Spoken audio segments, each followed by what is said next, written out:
Olá, gente, tudo bem? Estamos aí mais essa terça-feira, dia 21 de abril, dia de Tiradentes, feriado nacional para a gente lembrar de um dos heróis da nossa pátria, de um dos heróis da nossa história. Se bem que a visão que se tem de Tiradentes é uma visão muito distorcida por historiadores nem sempre fiéis à realidade histórica, como deveriam ser. Tiradentes era um dos membros da Inconfidência Mineira que foi pego e foi condenado à morte, o único inconfidente mineiro condenado à morte, o único humilde, o único proletário, o único que não tinha um título nobiliárquico, condenado à morte, e por isso ficou famoso, foi politicamente correto incensá-lo a símbolo da Inconfidência Mineira. É por isso que se tem um dia de Tiradentes, tem uma cidade de Tiradentes, né? Se tem todo um culto histórico, e, em muitos termos bastante merecido.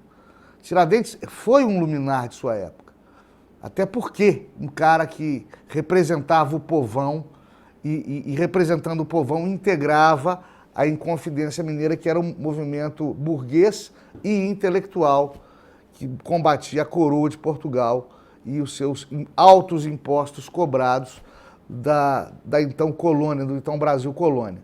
Mas é por isso que você tem um dia de Tiradentes e não tem um dia de Cláudio Manuel da Costa, o dia de Tomás Antônio Gonzaga, o dia de Frei Caneca, o dia de Antônio de Albuquerque, que foram inconfidentes muito mais atuantes, porque agiam nas mais altas esferas de poder, mas como digamos, isso não daria bons filmes, não geraria relatos aventurescos, não renderia minisséries da Globo, deixaram para Tiradentes carregar o baluarte da Inconfidência.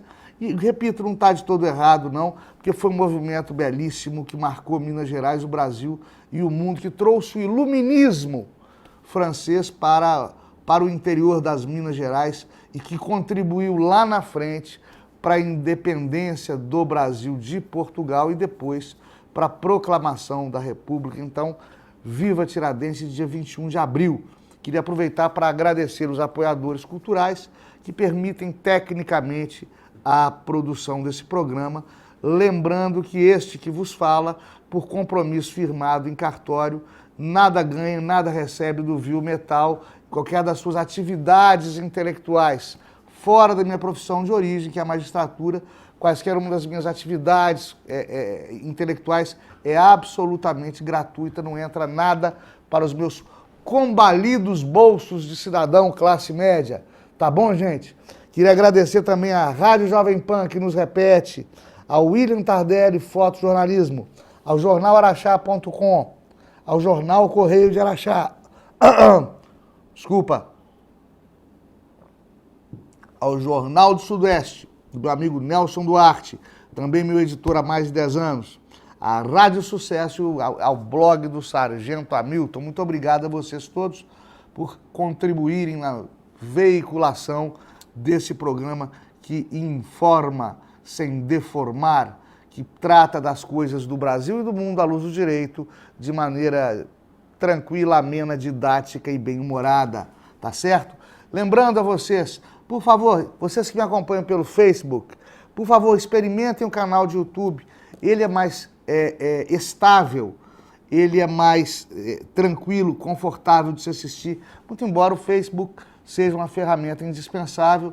Devo muito do sucesso do Ibope desse programa ao Facebook, mas ele tem estado muito instável, principalmente em épocas de pandemia. Então procure ir desmamando. Eu sei que é muito difícil. Meu e-mail até hoje é do terra.com.br.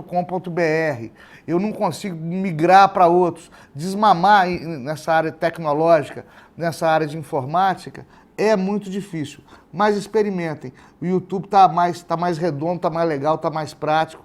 Já entra no meu canal, já escolhe o tema que quer assistir, já escolhe o programa que quer assistir e vai com Deus, meu irmão, e inscreve no canal. Quanto mais você inscrever no canal, mais você permitirá a longevidade do Entretanto, já por si só um programa, já, graças a Deus, bastante tradicional para aqueles fiéis que o seguem, cada dia em maior número, por conta dessa nossa esse nosso costume de aprender com vocês, de trocar ideia com vocês e de não perder o bom humor nunca, né? Hay que não perder o buen humor, jamás. Vamos lá. Bom, Fábio Rabin, humorista stand-up comedy, fala que é impossível não falar de Bolsonaro, é impossível mesmo não falar do nosso presidente da República, não somente pelo que protagoniza, mas como também pelo que protagonizam com ele, ou seja, não somente pelo que ele faz, mas pelo que eles fazem com ele. O Bolsonaro adotou recentemente um estilo de morder e assoprar, que seria uma saída viável para a crise política que se delineia de maneira bastante intensa ao redor da pandemia que virou pandemônio do coronavírus, desculpa, que também é coronavírus, né? Porque pega bastante idoso. Bolsonaro morde a assopra. Só que ele não é bom nisso. Bolsonaro pode ser uma boa pessoa, um bom administrador, pode ser um cidadão antenado em pensamentos políticos da atualidade, pode ser um cidadão preocupado em corrigir injustiças históricas, e não estou dizendo que não seja. Bolsonaro é um cidadão honesto, né? Mas ele não é bom político. Eu vou explicar para vocês por quê. Porque Bolsonaro não sabe atuar nos bastidores do poder, não sabe entretecer intrigas de palacianas com o fito de beneficiar apaniguados políticos ou com o fito de calar a boca de seus detratores. É por isso, por exemplo, que ele não se adaptou bem ao próprio partido. Ele defenestrou Joyce Hasselman, ele defenestrou Alexandre Frota, ele desvinculou-se logo de cara com Gustavo Bebiano, que Deus o tenha em bom lugar. Bolsonaro não é bom político para essa velha política. Eu vou falar, ele foi parlamentar, ficou 20 e tantos anos no parlamento, ele é da velha política, ele deveria ter aprendido a velha política. Não, ele sempre foi um estranho no ninho. Alguns dizem, era um parlamentar de baixa estratura, como eles gostam de falar, era um parlamentar de importância duvidosa nas decisões da casa, muito diferente de Rodrigo Maia, que sabe jogar aquele joguinho de me engana que eu gosto, de finjo que faço para não fazer, de morde e assopra. Rodrigo Maia é um político à moda antiga. A tendência toda de políticos desta envergadura é mandar sem que se pareça que mandou. É ser a iminência parda, que era o general Golbery Couto e Silva no governo militar. Rodrigo Maia gostaria de ser ACM, Antônio Carlos Magalhães, daqui a alguns anos. As coisas só funcionariam no Congresso Nacional com a bênção dele. Ninguém sabe, por exemplo, quem são os eleitores de Rodrigo Maia que garantem as suas sucessivas legislaturas. Ele não é um político popular, ele não é um sujeito carismático, né? Muito antes, pelo contrário. Ele é até transparente ao seu modo, porque ele jamais muda o tom dos seus pronunciamentos, ele jamais tenta ocultar a sua personalidade de um político frio, interessado profundamente em tutelar, em comandar as marionetes e os títeres que lhes caem à mão, né? Como orquestrador e maestro de um teatro de marionetes que nos assemelha em muito a caverna, o mito da caverna de Platão. Esse é Rodrigo Maia. E qualquer um que vá para o teatro de Rodrigo Maia duelar com ele, irá perder, porque é um cara de berço do pai César Maia, que também é daqueles políticos da velha geração, né? Do pai César Maia, ele herdou toda essa fleuma, esse know-how, essa expertise para agir sem aparecer, para bater sem tomar revide, para criticar como se estivesse pedindo desculpa, como diz aquele vereador do interior. Eu não sei se foi elogiativo, eu não sei se foi xingativo, né, da piada. Rodrigo Maessin e Bolsonaro é um frio articulador, multifacetado para o que lhe interessa. O outro é um político autêntico, tão autêntico que é de uma autenticidade suicida.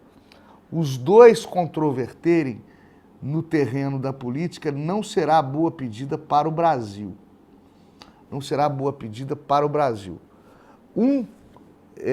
Não vai conseguir agora coexistir e imperar no momento de crise sem o auxílio do outro. Essa diferença tem que ser tirada nas urnas, tem que ser tirada depois. Eu vou repetir aqui, não é hora para isso, não é hora para ingerências e conflitos e litígios intestinos, internos. A hora agora é de paz, é de direcionar tudo para o inimigo comum, que é essa pandemia desgraçada que está atormentando todo mundo e que nós precisamos desesperadamente sobreviver a ela. Vocês não entenderam ainda o que é o coronavírus. Vocês só vão entender o que é o coronavírus quando esse lockdown acabar, quando a quarentena for parcialmente sendo dissolvida, quando as coisas devagar, paulatinamente, forem retornando a uma pretensa normalidade. Aí vocês vão entender o que é essa porcaria desse Covid-19. Vocês já imaginaram quanto tempo nós vamos demorar para ver uma sala de aula lotada de alunos de novo? Quanto tempo nós vamos voltar a ver festa com pessoas se abraçando? Aeroporto cheio de gente, gente sem máscara, podendo andar na rua sem máscara. Restaurantes com pessoas comendo, relaxadas, confraternizando. Namorados se beijando na boca, em praça pública. Pessoas em ambientes fechados, relaxadas. Pessoas apertando mão, pessoas se abraçando. Estádios lotados de torcedores de futebol. Olimpíada. Vocês vão ver a Olimpíada ano que vem. Olimpíada sem aglomeração.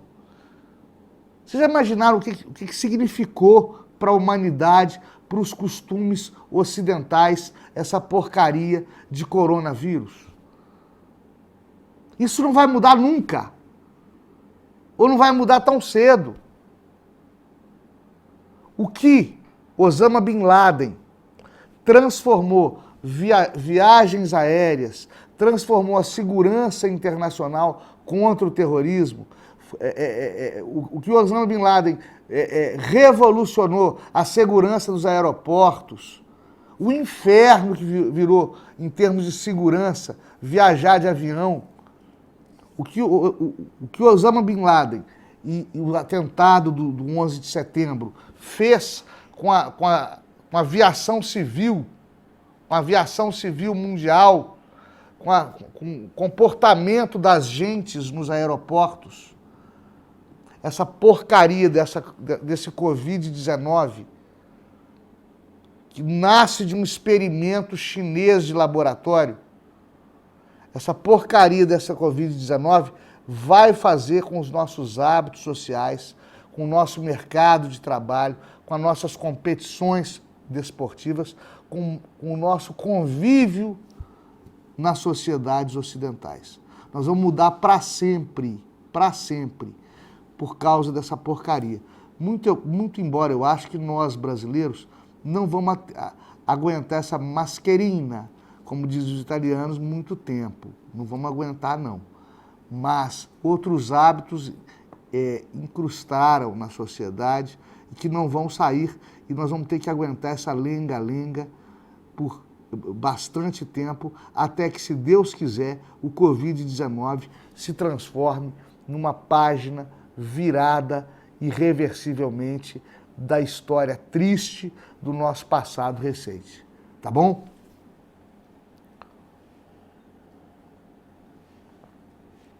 Com relação ao fim da quarentena, sou obrigado a ser pragmático como o foi o nosso presidente da República.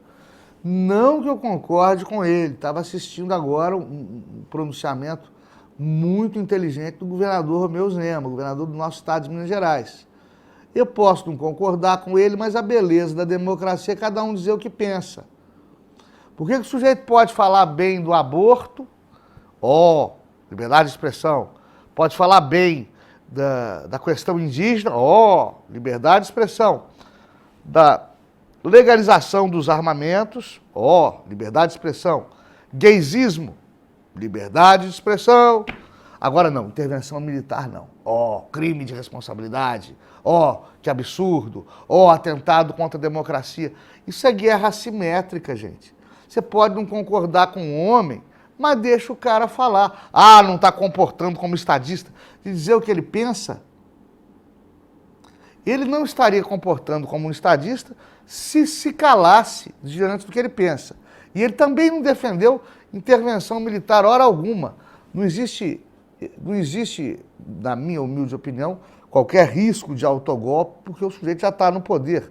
Ele não precisa tomar um poder que ele já tem.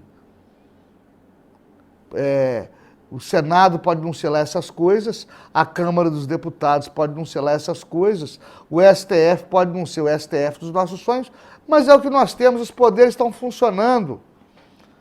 Bolsonaro não tem do que se queixar, a não ser de uma ou outra figura perigosa de bastidores que trama contra o sucesso do governo da República, o governo Bolsonaro, trama contra o sucesso das iniciativas do Poder Executivo, mas que político pode se dar ao luxo ou pode presumir ingenuamente que vai governar, ainda mais num país polarizado como o nosso, que vai governar impune, que vai governar sem desafetos, que vai governar sem desafetos covardes que haverão de lhe armar escaramuças e armadilhas estratégicas ao longo de seus 4 anos de gestão à frente da nação. Não se pode ser cândido, ser inocente, ser inexperiente a ponto de achar que Bolsonaro não teria esse tipo, presidente da República, não teria esse tipo de oposição, digamos, velada, essa sabotagem ideológica e muitas vezes angariada com apoio de uma importante parcela dos grandes veículos de comunicação, que espelham o quê? Aquilo que a gente chama de socialismo fabiano. Presta atenção, socialismo fabiano, isso nasceu com a escola de Frankfurt.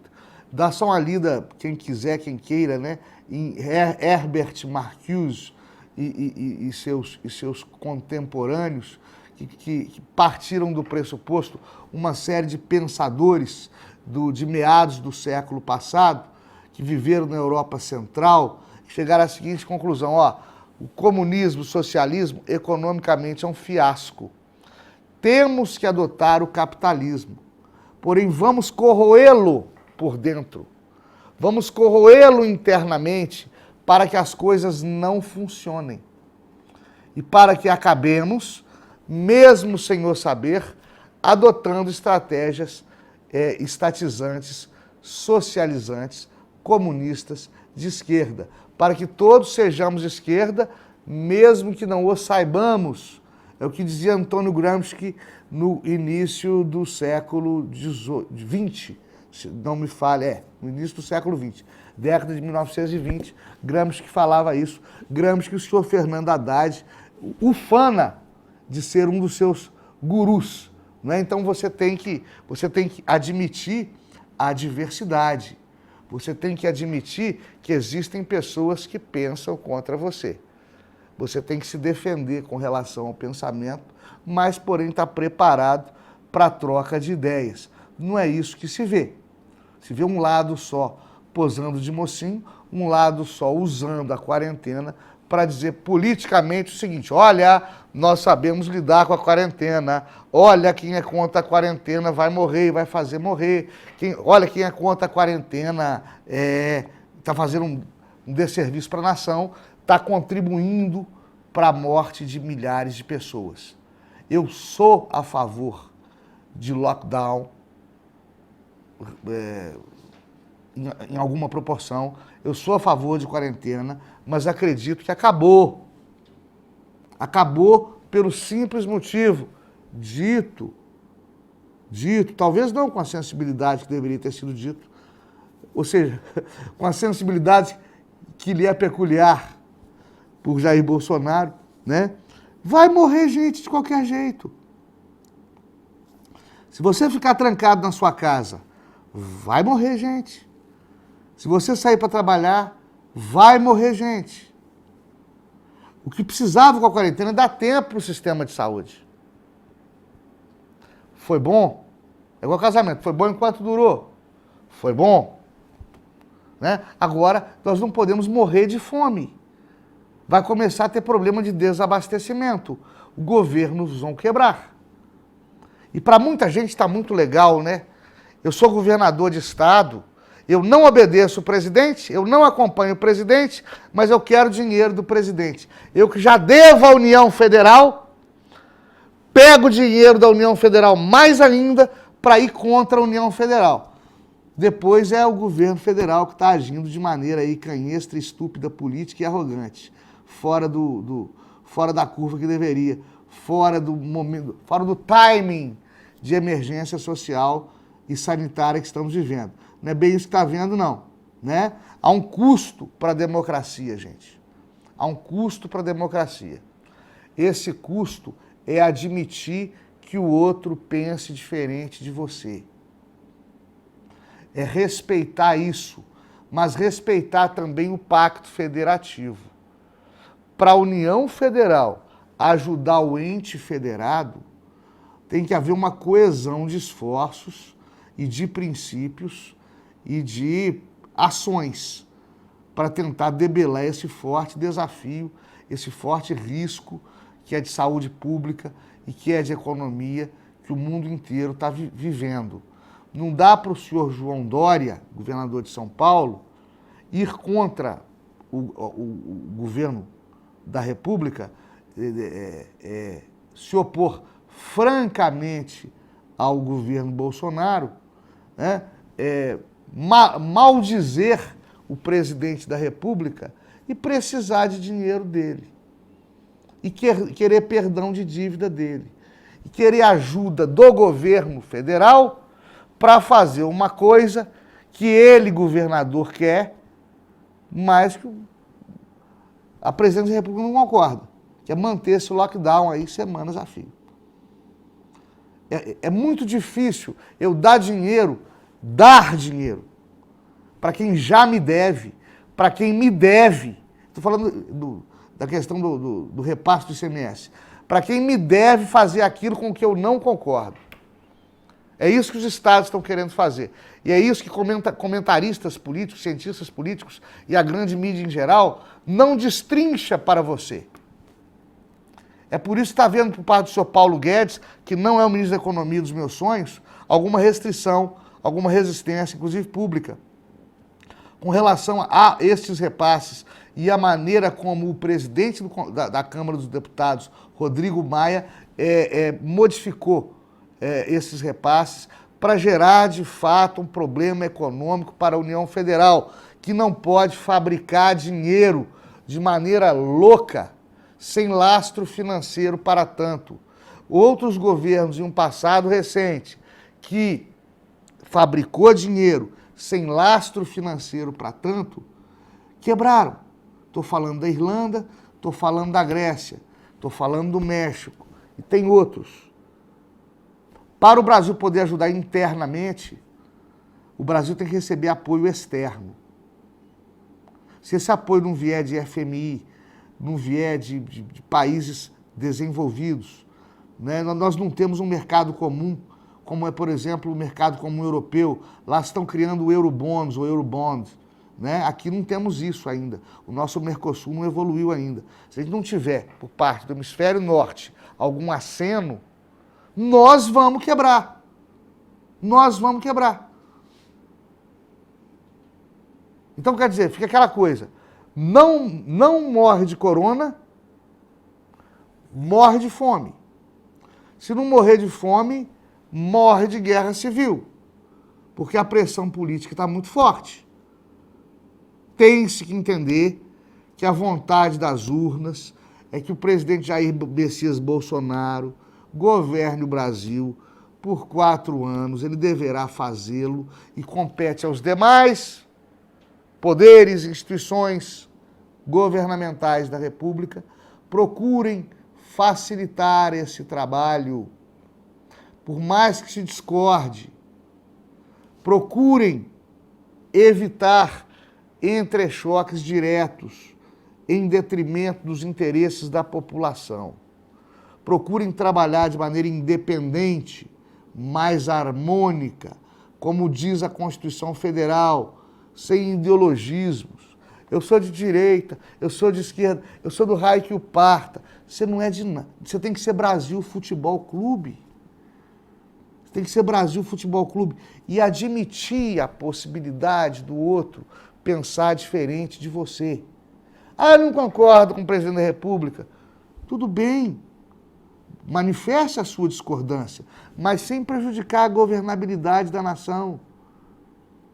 Ah, eu sou governador de estado, eu não concordo com o Bolsonaro, ele não me representa, eu repudio tudo que ele fala, então não pede dinheiro para ele.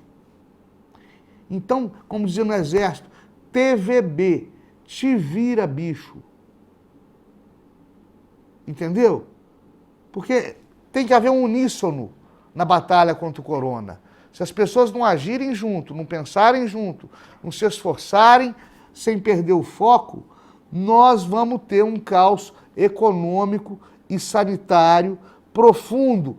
O Drauzio Varela falou da questão das desigualdades sociais. Vão fazer com que morra muita gente em favela, em comunidades carentes. Nós vamos pagar um alto preço pelo abismo social e vamos pagar um alto preço pela falta de eficiência das nossas instituições. O negócio do benefício assistencial criado pelo governo federal por conta do lockdown, né? Site não entra no ar, o nome do cara não está cadastrado, o cara não consegue usar aplicativo, tem gente que não tem celular, tem gente que não sabe usar a internet. É a ineficiência da prestação de serviço do setor público e privado que vai matar a gente, se pandemia não matar, se fome não matar, se guerra civil não matar. A ineficiência, a falta de serviço de boa qualidade desta geração que aí está, vai acabar de detonar o Brasil e os brasileiros, porque nós não fomos bons educadores desses jovens que hoje estão surgindo para as profissões e para a política. Agora nós vamos ter que consertar o barco com um barco singrando o alto mar. Que Deus nos ajude. E até a próxima. Fiquem todos com Deus.